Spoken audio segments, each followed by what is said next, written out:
Welcome to the Invested Dads Podcast, simplifying financial topics so that you can take action and make your financial situation better. Helping you to understand the current world of financial planning and investments, here are your hosts, Josh Robb and Austin Wilson. All right. Hey. Welcome back to the Invested Dads Podcast, the podcast where we take you on a journey to better your financial future. I am Austin Wilson, co-portfolio manager at Hixon Zuercher Capital Management. And I'm Josh Robb, director of wealth management at Hixon Zuercher Capital Management. Austin, how can people help us grow our podcast? We would love it if you'd subscribe if you're not subscribed already. So hit that plus, follow, subscribe, whatever button's on your podcast player. That way you get new episodes when they drop on Thursdays. And it would really help us out if you would leave us a review on Apple Podcasts or Spotify, or heaven forbid, if someone uses Google Podcasts. Oh, it's the that best. A thing? It's a Is that great thing? podcast playing So service. you can leave us a review there too, and Yeah. you'll see 5 stars. Easy to find. Beautiful. So today, we are actually going to be revisiting a topic that we had talked about in 2020. This 3.5, 4 years ago. Yeah. Holy moly. It's a long time ago. Long time ago. So today we are going to be talking about credit scores, which is what we did talk about back then. Yep. We're going to revisit some stuff, and we're going to link that episode in the show notes. But we are going to be talking about how to improve, We're really going to focus Your on score. that, how to right? improve. And your really score. whether it's important or not, Yeah. the factors there. Yep. Your credit score is a representation of your credit worthiness, which all that means is just saying it's a way of putting a value to how likely you are to pay debt that you incur. It's really Right. a way for lenders to be able to compare you to others. Yes. Yep. And to then see how much risk they want to take Yep. with you. And so as it works out, the lower the number, the less they're likely wanting to lend to you, or if they decide to, it'll be at a higher rate. They're taking more risk. It's not like golf. You want a higher you want number. a higher score here. But that's how it works. Some jobs run a credit score on you. They're not lending you money, but that's an indicator of how you manage your finances, Right. which may, for some industries, be important. And so a credit check actually could be run by your employer as well. So that number is important for many different things, not just for lending money or getting lent money, but it may also be for jobs as well. So, Josh, yeah. what is the most common way to find your number? Yeah. And what kind of number is that? Yeah. So FICO score, FICO. FICO is the score that most people use in the United States for credit tracking. And it ranges from 300 to 850. And remember, higher is better. Higher's better. I don't know why those numbers are where they are, but that's where they are. You could actually have a 0 credit score if you have no credit history. Yeah. You don't get penalized for it. You just don't, it doesn't exist. Right. Anything above 800 at 850 is considered exceptional. Okay. 740 to 800 is very good. Yep. 670 to 739 is good. Yep. 580 to 669 is fair. 300 to 579 is poor. Gotcha. So, if you just think in general terms, 3 to 550, poor credit score. 550 to 750 is okay. Average. Okay. Yeah. Anything 750 and above is good. Yeah. For the most part. I mean, anything above 800 is awesome, but if you can get above 750, you're doing good. And most banks are just going to be pretty excited to lend to you. So that's kind of a target point for you from there. And better interest rates, like I mentioned. The other thing I didn't say is, a lot of times when you're going to try to get an apartment, things like that, they'll run your credit there too. So it really matters from a standpoint of loans that your credit score is good. So you've mentioned that we each are assigned a number based on our overall credit worthiness. Yep. How does that number get calculated? Yes. And we're going to come back to this list later when we talk about how to improve each one. Okay. But here's our 5 ways that your credit score is calculated. Each of these are weighted differently. And so we'll talk about that too on how best to improve it. But the first one is payment history. How well do you pay your debt? So it looks at your history of payments on time. Were you late? Did you miss a payment? All those things. That accounts for 35% of the credit score. That's Your the history, biggest payment chunk. history. Yep. The second one is your total amount owed. Yep. So that measures just how much debt do you have total. So if you have a mortgage and you have a credit card and you have a loan, like a Car loan. or whatever, Yep. all that's added together and that's your total debt owed. That's 30% of your credit score. Well, so it's as a proportion, right? So it's So if you're looking at credit cards, that factors in the limit Yes. and what's on the card versus Yes. the limit, right? Yes. So if you have a credit card that has a $5,000 spending limit and you have $1,000 on it, that's a percentage of your usage of your credit, and that factors into that score as Gotcha. well. Yep. Length of credit is 15% of your score, and that's how long have you used credit. That's one that you can't really change. It is what it is. This has an impact on credit lines too. So if Yes. you look at, it's not necessarily length of like your credit history as much as Any how one long credit. has any one credit Yep. vehicle been open. Yep. So when we talk about improving it, that's one thing, Yep. but it's not something you can quickly improve. No. You can't speed time up. In fact, if you do something quick, as we're going to talk about, you can actually damage it more than help Yes. Yep. Another one is new accounts. So how many new credit openings have you done in the X amount of years? So they usually look at 12 and 24 months. 10% of your overall score comes from that. And what types of credit do you have? Different types of credit account differently, and that's 10% of your score because, again, some are backed by assets like a mortgage, and some are unsecured like a credit card. Yeah, so And mortgages, they matter. cars, even these sort of things that are asset backed generally are viewed as more favorable and less risky because the bank could theoretically go and take At least your, get a portion back. take your house, take either your house or your car and get some of their Yep. risk back. Yep. Whereas even things like, this is the controversial one, but even things like student loans, you can't take that Yeah, back. It's there's nothing. unsecured. Yep. Credit cards is great. Once it's spent, it's done. They're not Yep. going to go get the big screen TV. Yep. And that's also why interest rates are higher on these things. Mm-hmm. Yeah, because it's a higher risk. That amounts for 10% of your overall Yep. score. That's how they break up your score. And so when we come back from our break, we're going to talk about how you can improve different pieces of those, which ones you want to focus on. Before we do that, the question is, okay, well, that's what a credit score is. How do I know what my credit score is? True. So by federal law, every consumer has a right to a free copy of their credit report once every 12 months. There are 3 main credit agencies that track your credit. You are allowed to get a free report from each of those every 12 months. Yep. So you can get 3 reports each time. So if you spread that out, you can really just know, every 4 months or so how your credit is doing for free. There are exceptions to that. You can actually get more if your credit has been compromised, so you can keep a better eye on it. Or if there's been certain issues or things that have happened to you, you then can get additional free reports from them. And checking your credit does not impact negatively your credit. Now, Correct. credit inquiries from a potential lender does. Yes, But checking your credit does not. that's correct. So when you use your free credit reports, that does not adjust your credit score. And I will note a lot of credit cards, banks now have what is essentially an ongoing view of your credit. Yeah. And again, that does not affect your credit score. It's services that they may provide, may cost money, may not, depending on what you have. But I know a lot of banks and credit cards are utilizing that as just kind of another incentive to have them. And so in that case, you can actually get more than 3 times a year look at it because they kind of have this ongoing way of tracking it for you. And it might not always match up completely, Yep. but it's very close. Correct. There are 2 federal agencies that have a lot of resources on this. So if you're ever worried or concerned about what's going on with your credit, the Consumer Financial Protection Bureau, CFPB, Another great and acronym. the Federal Trade Commission, FTC, which I'm more familiar with that one than the other one. There are online websites and portals for them to help people out. So the FTC is a great one to go to. In fact, that's where I got some of this information from. One last thing, the 3 reports that I talked about, Equifax, Experian, TransUnion. Yes. Those are the 3 where you can get your free credit reports from. But before we get to Yes. how to improve your score, because that's really what everyone's here. That's what they want to know. We are going to take a little bit of a laugh. So, Josh, you mentioned you're going to a wedding this week. I am going to a wedding this weekend. Have you ever been to a wedding for something that's not necessarily people? No.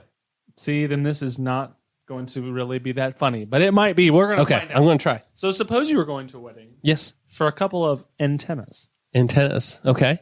So, what would you think of the 2 antennas wedding? I would say their wedding was boring, but I liked their reception. That's exactly it. You've heard that one before. I haven't. I just thought of the antenna reception. I thought that was fun. I like that.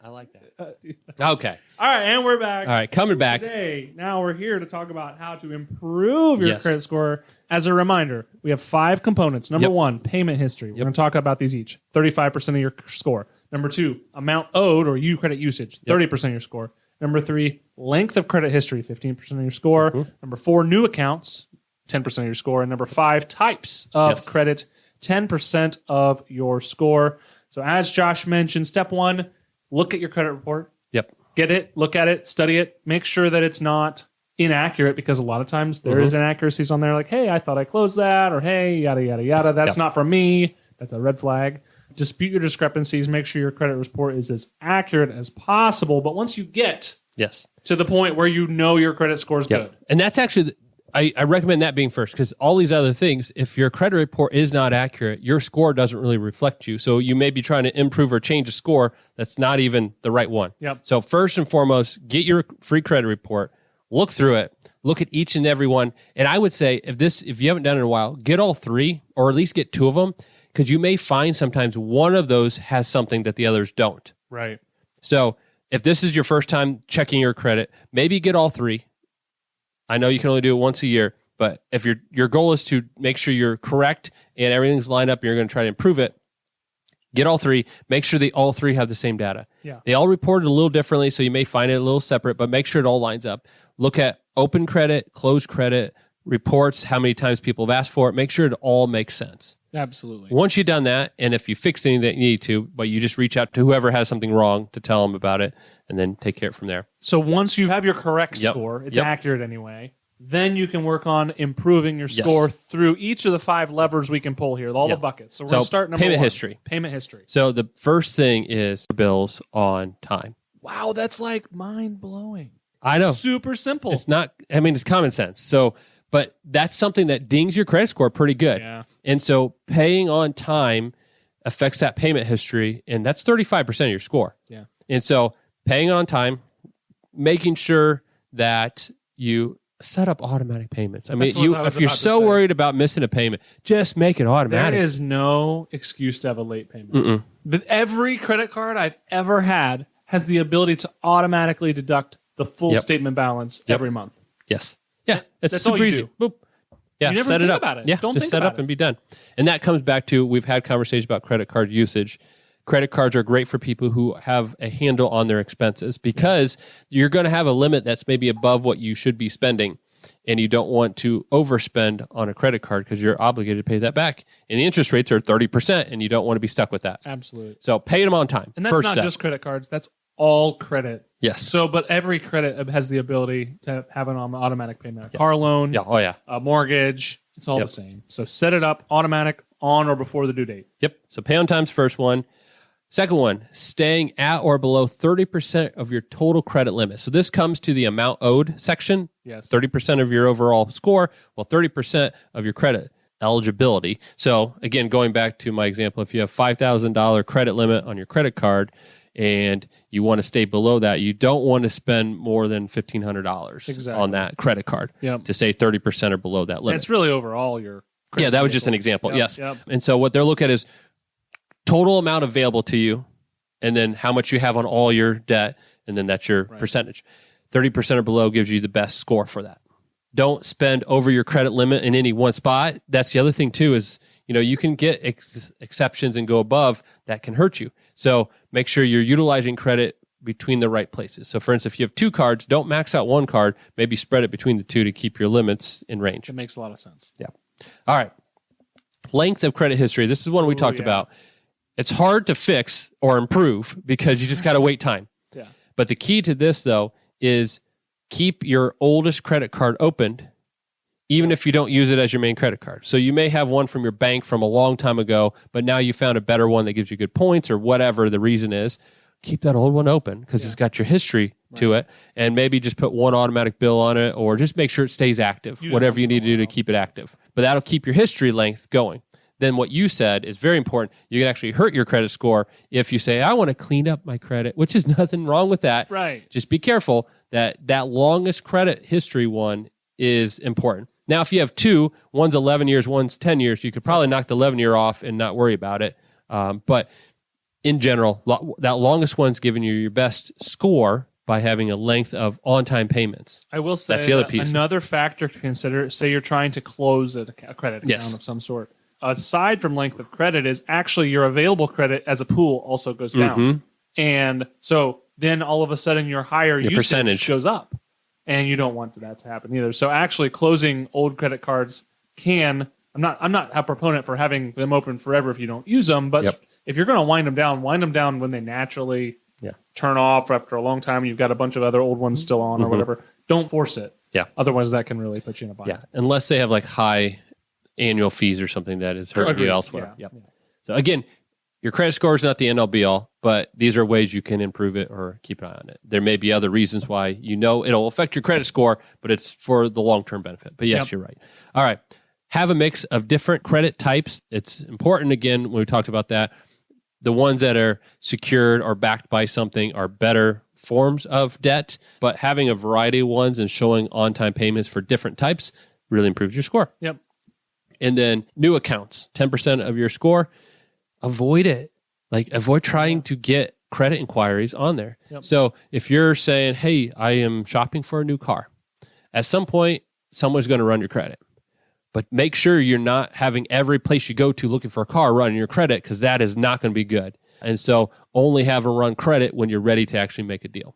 Or if you know I'm going to be getting a home and going to get a mortgage, maybe don't buy a car in the same year where they're going to pull your credit. Because again, that second person is going to see a ding on there. Yeah. And so understand that it usually stays on for about 24 months, 12 to 24 months. And so just keep an eye on how many times your credit is going to be accessed. If you notice those on there, you can resolve those. But again, if it's a real inquiry, you can't just ask for those to be removed. Nope. They're legitimate. If there's a reason for them to request or seek your credit and they have a right to it, no one's going to remove that for you. Exactly. All right. Now, the last thing I want to talk about, those are the main ways you yourself can improve your credit. All right. You may have seen commercials or heard elsewhere, there are companies that help you improve your credit score. Yeah, I see them on commercials all the time. And whatnot all the time. So does hiring one of those make sense? People hire credit repair companies to help them investigate mistakes on their credit report and also look for all the negative information that is on there to see if it's accurate and correct, and then they can improve your score. Now, everything they do is legal and everything they do is fine. But the thing is, everything they do, you can do yourself for free. Yeah. So it's just a matter of, do you want to pay somebody for the time spent that you don't want to do? Exactly. If you look through your credit score and you fix up what's there, and then you just focus on things we talked about, you'll improve your credit score without hiring a company. I don't think it's necessary. So we can improve our credit score. Yes, we the can. biggest thing is on-time payments, making sure we don't have late payments. All right, that's the first and best thing you can do. It's also important as a financial advisor, make sure you're aware of your finances and being prudent with your spending. Of course. And then from there, just make sure you're not doing too much debt based on what is available to you, not too many new credit inquiries, making sure that you don't cancel the longest account because that'll hurt you for time-wise. So all those can help you improve your. What are your thoughts on credit score in general, Austin? Yeah, I mean, I probably used to care more than I do now as I was younger and probably used credit. Nowadays, the only real reason that I would want to use credit on a frequent basis would be a home purchase. Yep. Like that's the biggest one. Mm-hmm. I tend to try and pay cash for vehicles when I can. My credit cards I pay on time every month automatically. Yep. And don't really have things outside of that. So that's the biggest thing, because it's really hard to come up with $250,000 for a house. Yes. So and that's debt on an appreciating asset, debt on a depreciating asset, sometimes inevitable, but not ideal. And I try to avoid that at all costs. So I think it's important. I think it's important to keep track of your number, to keep track of your reports, to make sure it's not inaccurate. Because I've had things, I've had some fraudulent things pop up, and I've had to keep an eye on it. Keep an eye on it, or and get them removed and clean things up. And it's a headache for one, but it's good to know what's out there. So I don't know. I'm not hung up on it if my credit score goes up or down by 5 or 10 points a year or whatever. But some people really want to get a lot better credit for better loan terms on other things in the future, and it may be more important to you. So that's kind of where I'm at. What about you? I'm in the same boat. I think credit is useful. Debt, in certain instances, is a good tool to utilize because, again, there are issues with using money that is compounding and taking it out of that compounding period and shortening the time it has to grow. There's reasons why debt makes sense, like you said. So in order to get the best deal for debt, you need a good credit score. So yes, you need to be aware the older you get, the more settled you are in where you are and what you're doing, the less important it is. And at some point, like for instance, we were just counseling somebody, a client of ours, who is in their latest stages of life and actually are in a nursing home. And the question was, hey, let's just freeze your credit because the worst thing that can happen to you is somebody gets a hold of it and does something. Yep. You're not using it. You're not buying homes. You're not buying cars. You're not doing anything that's going to need a credit check. You're already where you are. Yep. So let's just lock it up and freeze it. And we've talked about that in the past, how to freeze your credit. But that's the thing is, at some point, it becomes irrelevant. Oh, yeah. You're not going to need it anymore. You should have everything taken care of. And on the other end of things with your kids, that's another thing to keep on.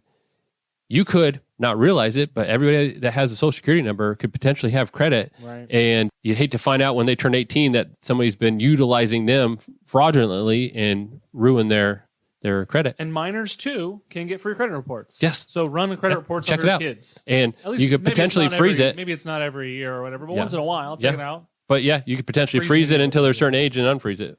That's where I'm at. 67% Americans have a good credit score. That's and then not bad. 21%, almost 22% of that group have a high score of 800 or greater. Wow. So, there's a good group there. It's a goal. Some people get excited trying to get there, but, in the end, if you can get, like I said, about that 750th mark, you're probably okay from that point. So I was just curious how many. So I had to do a quick And look Americans in total, we have a love of debt. And yes. So if you compare our debt usage and things to other people around the world, it probably looks a lot different. Yep. But it's good to know that we are at least hopefully paying our bills. Awesome. Well, thank you for listening. This was an informative episode. Like we said, we'll link our original episode talking about credit score in the show notes. So I would listen to that one first. We go into more detail on how it's calculated and all of that. But hopefully this one can help people get in the right direction as they look to maybe improve their credit score over time. So thanks for listening and thanks for being here. Stay tuned for our next episode. And please share this episode if you had someone asking you about how to improve their credit score. And feel free to always email us any ideas for new episodes to hello@theinvesteddads.com. Until next episode, have a great one. Talk to you later. Bye. Thank you for listening to the Invested Dads podcast. This episode has ended, but your journey towards a better financial future doesn't have to. Head over to theinvesteddads.com to access all the links and resources mentioned in today's show. If you enjoyed this episode and we had a positive impact on your life, leave us a review, click subscribe, and don't miss the next episode. Josh Robb and Austin Wilson work for Hicks & Zerker Capital Management. All opinions expressed by Josh, Austin, or any podcast guests are solely their own opinions and do not reflect the opinions of Hicks & Zerker Capital Management. This podcast is for informational purposes only and should not be relied upon for investment decisions. Clients of Hicks & Zerker Capital Management may maintain positions in the securities discussed in this podcast. There is no guarantee that the statements, opinions, or forecasts provided herein will prove to be correct. Past performance may not be indicative of future results. Indices are not available for direct investment. Any investor who attempts to mimic the performance of an index would incur fees and expenses which would reduce returns. Securities investing involves risk, including the potential for loss of principal. There is no assurance that any investment plan or strategy will be successful.